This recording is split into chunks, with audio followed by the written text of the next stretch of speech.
Today's shiur begins 13 lines from the top. You'll notice a new Mishnah. The bow tie marking that you see in the text follows from the bow tie that you saw on the previous Daf, on Daf Mem Dalar Mebeis, where we feature Tiglachas Tuma, here Tiglachas HaTahara. The haircut taken at the end of a successfully completed Nazirus observance. Successfully meaning without the Tuma consideration. Or even if there was Tuma, but at the end of the properly observed balance of the Nazirus, we have a haircut taken in Tahara. Tahara meaning purity. The Mishnah. Tiglachas HaTahara Ketzad. Hoya Ketzad meaning how does it take place? Hoya Mevi Gimel Behemos. The Nazir, upon the completion of his Nazirus, he brings 3 animal sacrifices. Chatos, Oila, Ushlamim. A sin offering, a burnt offering, and the Shlamim, peace offering. V'shochet es ha-Shlamim u'megaleach alehem. Divrei Rebbe Yehuda. He slaughters the Shlamim, and based on the offering of the Shlamim, he takes the haircut. That's the opinion of Rebbe Yehuda. Rebbe Ozer Omer, lo hoya megalech elo al hachatos. The haircut would be taken after the chatos is sacrificed. Shachatos kaidemes b'chol mokaim. The first sacrifice to be offered, wherever a series of sacrifices is offered, is the chatos. V'im gilach al achas mishloshton yotza. If, however, he offered another sacrifice first, and based on that, he took his haircut, he is nevertheless fulfilling his obligation. Reb Shimon ben Gamliel Omer, Hevi Gimel Behemos, V'lo Piresh, a Nazir who brings 3 animals and doesn't identify them verbally, doesn't sanctify them specifically. HaRu'uya lechatos tikrav chatos. The one that's fit to be brought as a chatos will be offered as a chatos. A chatos comes from a female goat or sheep within a year of age, a 1-year-old animal, and that would be the one fit to be a chatos. La'oila tikrav ola. The ola comes from a male type animal, a male sheep or goat. That would be fit for the ola. Rashi says keves zochar ben shnaso, a sheep of 1 year old, and the one l'shlamim tikrav shlamim. A shlamim is a 2-year-old ram in the case of a Nazir. As you can see, we have a rather long Tanaic source, and it will continue till the Mishnah on Omid Beis. On the side of the Gemara, we have a topic heading, Droshos al haposuk, v'gilach hanozir pesach ol moed. A number of different approaches to explain, to darshan that particular pasuk, which translates as the Nazir will take his haircut at the entrance to the oil moed. We'll see later that that's not necessary to be understood literally, according to many of the opinions. V'gilach hanozir pesach ol moed chulei. That's the pasuk, B'shlomim hakosov medaber. This is a reference to the haircut taken after the shlomim korban is offered. Shneamar, it says in the case of the shlomim, in a different context, it says V'shachtoi pesach ol moed. So you can see we've underlined that expression that you find in the pasuk that deals with the Nazir, and in this other pasuk, which is written in the case of the Shlomim Korban. So that the expression Pesach ol Moed clues you into the idea that when dealing with the Nazir, it's after the Shlomim was sacrificed, the Nazir takes his haircut. Tosfos points out, Tosfos is found on the top of Omid Beis. Throughout this Masechta, you've seen the Tosfos are not always located in their exact proper location. Nevertheless, Tosfos says that this drosha is in accordance with the opinion of Rabbi Yehuda that we saw in the Mishnah, that it's based on the slaughtering, the offering, the sacrificing of the Shlomim Korban that enables the Nazir to take his final haircut. So the Gemara continues, Ata oimer b'shloma kosav v'daber o eino elo pesach oil moed mamish.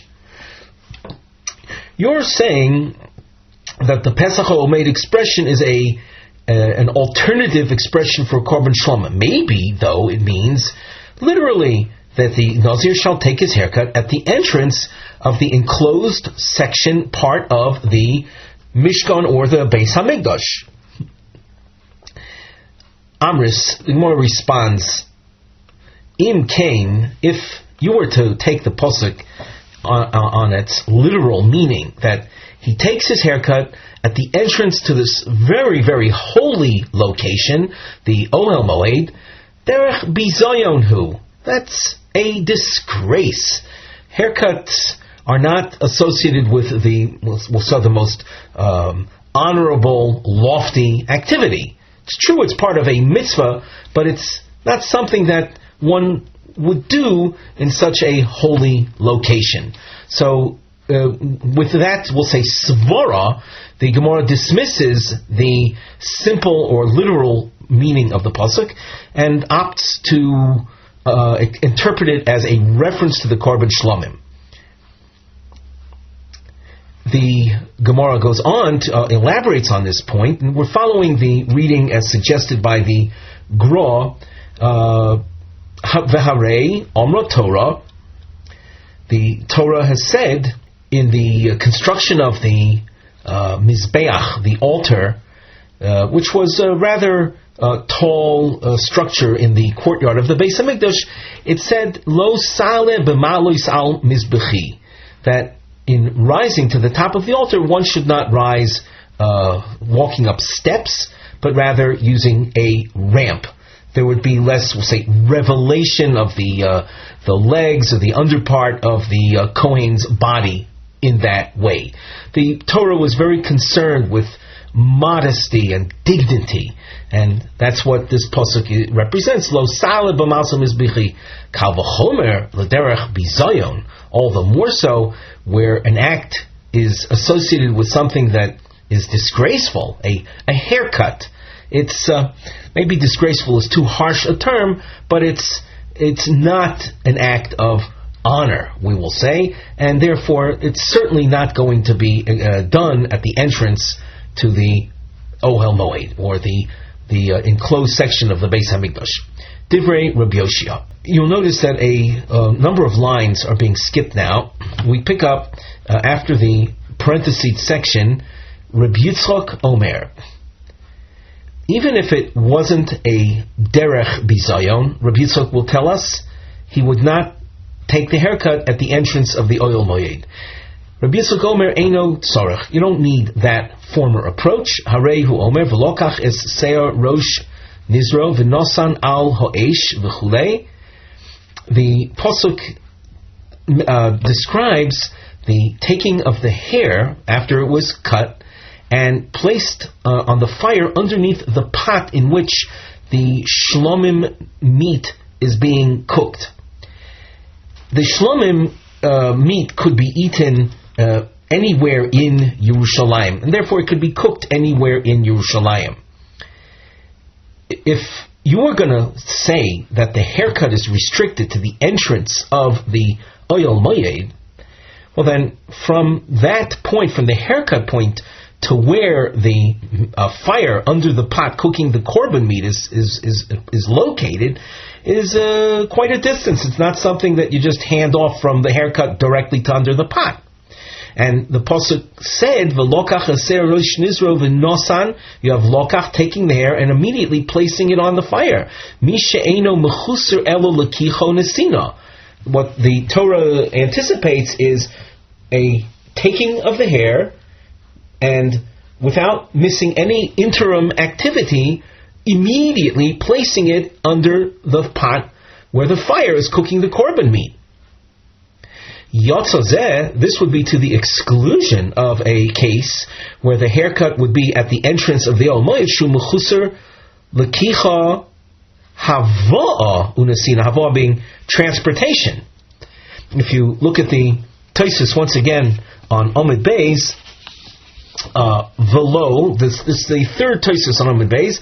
Velo v'mishim mechutz ravo l'kichon asino sharei shlomim ne'cholin b'chol ha'ir. As we explained before, the shlomim is eaten wherever you are in Yerushalayim, within the city of Yerushalayim. Ve'im megaleach pesach ol moed. The dud is the cauldron. The dud shlomim bo'ir.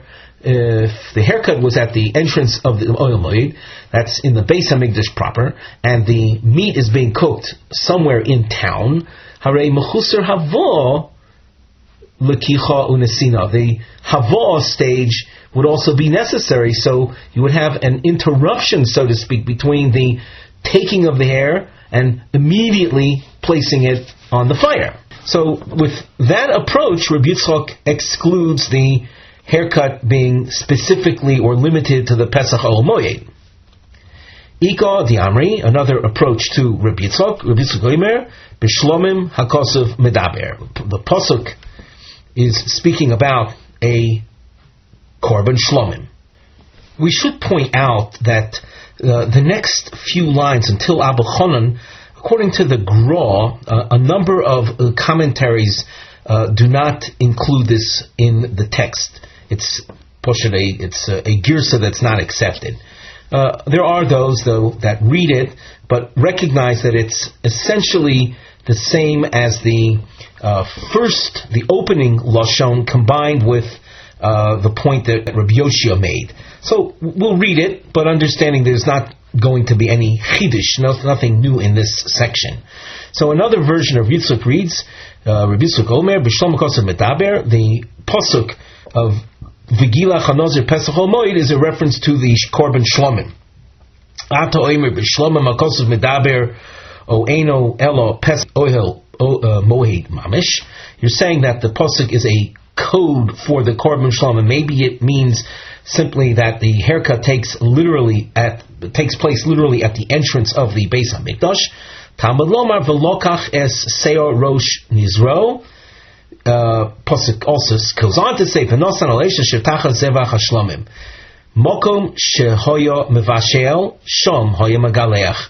From the pasuk that says he takes the hair and places it on the fire under the pot where the korban is being cooked, we understand that the hair is cut at the place that the meat is being cooked, and the meat is not being cooked at the entrance to the Ohel Moed, and therefore that is not the location for the haircut.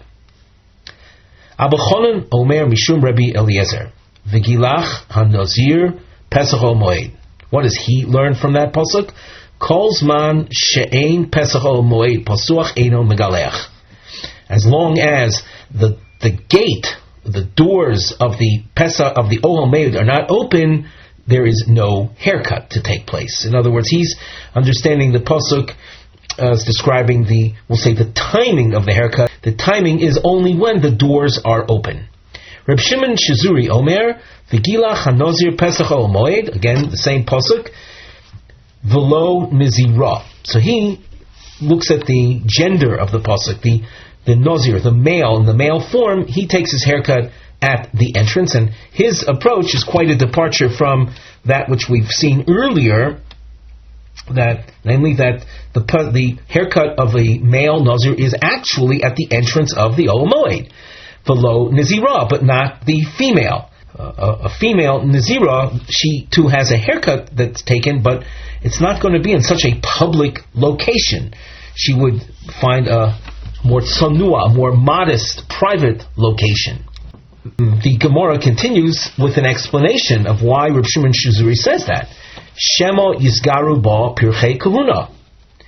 If the female Nazira is taking her haircut in such a public location, the pirchei kahuna, the young Kohanim, might become aroused by her, and that's of course it's a very undesirable moral situation. We don't want the men being aroused by the presence of a woman taking her haircut in such a public setting.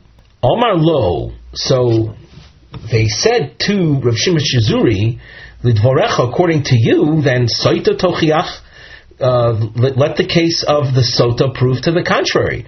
Dichtiv ba, the Sota is a married woman suspect of immorality, and the sota ceremony involves, we'll say, a certain amount of physical exposure of the woman. Her head covering is taken off, and she stands, and it says in the pasuk, "Ve'mido lifnei Hashem." She stood in the Azora in a very public setting. V'lo chayshinon shema yizgaru bo pirchei kahuna, and we're not concerned over there with the sota ceremony, the ceremony that's designed to establish her guilt or innocence. We're not concerned with the possible arousal of the young men folk Kohanim. Omar Lahem. So Reb Shimon Shizuri responded, how can you compare the case of the sota, the case of the Nazira? Zu kocheles upokeses. Kocheles and pokeses are different forms of, we'll say, cosmetics. Zu eino kocheles upokeses. I'm not sure you have to take this literally, but the point is that the Nazira, it's true she shaves off her hair, but she's entitled to beautify herself with cosmetics. And the sota woman, the whole point of the sota ceremony is to denigrate and disparage her. It's a shameful ceremony, and being that it's a shameful ceremony, one doesn't have to worry in the case of the sota of the menfolk being aroused. But the arousal possibility remains with regard to the Nazira, with regard to the Nazir woman, if it were done so publicly. Hence, Shimon Shizuri sticks to his drasha that only a man would have his hair shaved at the entrance to the Ohel Moed, and not the woman. The Mishnah, Hoya Noitel Seir Rosh Nizro, the hair of the Nazir would be taken, Umishaleach Tachas Hadud, and would be placed under the cauldron, the pot in which the korban is being cooked. V'im Gilach b'Medina, if the haircut took place outside the Beis HaMikdash, Medina meaning in Jerusalem as opposed to the Beis HaMikdash, Lo Hoya Mishaleach Tachas Hadud, then there would be no placing of the hair under the cauldron. Bamed Vamurim B'Tiglachas Hatara. This is true with regard to the concluding haircut of a regular, properly observed Nazirus. Avo B'Tiglachas Hatuma, the haircut that's required after a Nazir becomes defiled in the middle of his Nazirus, Lo Hoya Mishaleach Tachas Hadud. The hair from that haircut was not placed under the pot where the Nazir Tomei Korbanos were being cooked. Rabbi Meir Omer, Hakol Mishalchen Tachas Hadud, Chutz Min Hatomei Sheba Medina Bilvad. Rabbi Meir says all cases of Nazir haircuts, hair is placed. The hair is placed under the pots, with the only exception being the Tomei haircut done outside the Beis HaMikdash, done in the Medina. The Gemara continues with a Dibur HaMasl from the Mishnah, Hoya Noitel Seir Rosh Nizro. Before we go further in the Gemara, on the side we have a topic heading, Nesinas Seir Nazir Tachas Hadud Sheboi Mizbashel HaKorban. We're going to elaborate on this topic of the placing of the hair in the fire under the pot cooking up the Nazir Korban. Ton Rabbanan v'achar notel es haroitev v'noisen al seir rosh nizro. After the haircut, while the korban meat is cooking in the pot, the rotev is the gravy. Some gravy is taken from the pot in which the sacrifice meat is cooking, and that gravy was poured over the hair, the cut hair, u'mishalech tachas hadud shel shlomim, and then that, we'll call that now wet hair, as a result of the gravy added to it, that is put in the fire under the pot cooking up the shlomim sacrifice. We pointed out earlier that the Nazir at the end of his Nazirus brings three different korbanos, a chatas, an olah, and a shlomim. The olah is not cooked up, it's completely burnt on the altar. The chatas, though, is also cooked, it's consumed by the kohanim. So the source tells us, V'im shilach tachas hadud shel chatos, v'osham yotza. If the hair was placed under the pot where the chatas or Osham are cooking, he is fulfilling his requirements. The Gemara asks, the presence of the Osham in this source seems to be incongruous. Osham ben Nazir Torah mi'ika, and Osham, is it part of the sacrifices that a Nazir Torah brings? This source talks about a shlomim, and hence you're talking about a Nazir Torah. The Osham is a sacrifice brought by a Nazir who became Tomei. So how do you mix a Osham into this source? Omar Rava Hachi Ka'omar Ve'im Nazir Tomei Mishaleach Tachas Hadud Shel Osham Yotza. If the Nazir Tomei, who requires a haircut, takes the hair and puts it under the pot in which the Osham is cooking, he has fulfilled his requirements. Minohani mili. From where do we know that the gravy is added to the hair? Omar Rava, Omar Kra, Asher Tachas Zevach Hashlomim. That's the posuk, and we darshan the posuk Mizivcho Yehei Tachtov. That means from the korban, not the meat itself, but from the gravy in which the meat is cooking, there shall be underneath it in the fire, under the pot. And that's accomplished by adding the gravy to the hair, which is placed under the pot. V'im shilach tachas hadud shel chatas yotza, mai taimo. From where do we know that the placing of the hair under the chatas pot, he's also in fulfillment, when after all the original pasuk which says Asher Tachas Zevach Hashlomim. So how do you include from a pasuk that deals with the korban shlomim even the korban chatos? Omar Kra, the pasuk used the word zevach.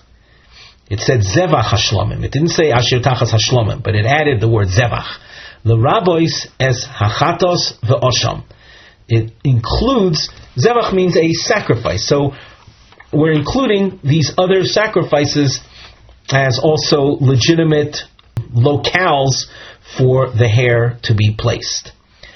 The Gemara asks, V'ho afikte l'hai zevach l'roitev. We used the word zevach already before for a reference to the gravy. So the word zevach is already used for a different purpose. How can you say that zevach is here to include a chatos and osham?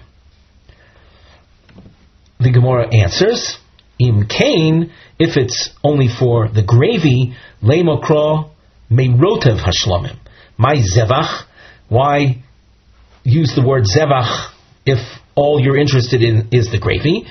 Shmamino l'rabbis chatos v'osham. Its purpose is to include the chatos and osham as sites for the placing of the hair. V'yemo kula l'chatos v'osham hud also. Maybe that's the sole purpose of the word zevach and not for the gravy. Im kain lemo shlomim uzevach. If the whole purpose of the pasuk is simply to include other sacrifices and not to teach the idea of from the shlomim there goes under the pot, i.e. the rotev, so the pasuk would have said shlomim uzevach, my zevach hashlomim. By the fact that the pasuk is constructed that way, zevach hashlomim shma mino tarti, I conclude both points: the inclusion of chatas and osham plus the rotev addition to the hair. The Tosfos in the lower part of the page, on the first of the widest lines, he says, Im kain leimokra shlomim uzevach, my zevach hashlomim, midesomach zevach hashlomim lemidrash. From the fact that the pasuk is constructed that way, zevach hashlomim, it teaches me tachas hashlomim yeh min hazevach. That's also part of the teaching. We continue in the Gemara. Tanu Rabbanan. Hakol hoyu mishalchen tachas adud chutz mitome shegilach b'medina. In all the different, we'll say, Nazir haircut possibilities, the hair was placed under the cauldron, with the exception of the Tumah haircut done outside the Beis Hamikdash. Mipnei shesairo nikbar divrei Rabbi Meir. A Nazir Tomei haircut done outside the Beis Hamikdash, the rule concerning that hair is that it is to be buried. Tosfos points out that lo nisparish milon nolan, he says that we don't know where that is learned from, but we're working with that as simply a given. That's Rebbe Meir. Now, Rebbe Yehuda Omer, Tahorim, when it comes to the Nazir Tohor haircut, the hair from them, Kan v'kan hoyu mishalchen, whether it's a haircut done in the Beis HaMikdash or a haircut done outside the Beis HaMikdash, the hair was placed under the korban pots. Tameim, Kan v'kan lo hoyu mishalchen. When it comes to a Nazir Tomei haircut, wherever it took place, whether it be in the Medina or the Mikdash, it was not placed under the pot. V'chachomim omrim hakol lo hoyu mishalchen tachas adud. Notice there's a third opinion, that in none of the Nazir haircut situations would the hair be placed under the pot, chutz min hator shebemikdash. With that exception, the haircut done in the Beis HaMikdash by a Nazir Tohor, because that is, we'll say, the optimum situation, the best way for things to take place. Certainly, it's best that there was no tumah involved, and best by way of we'll say, the choice location. With that, we conclude our shiur for today.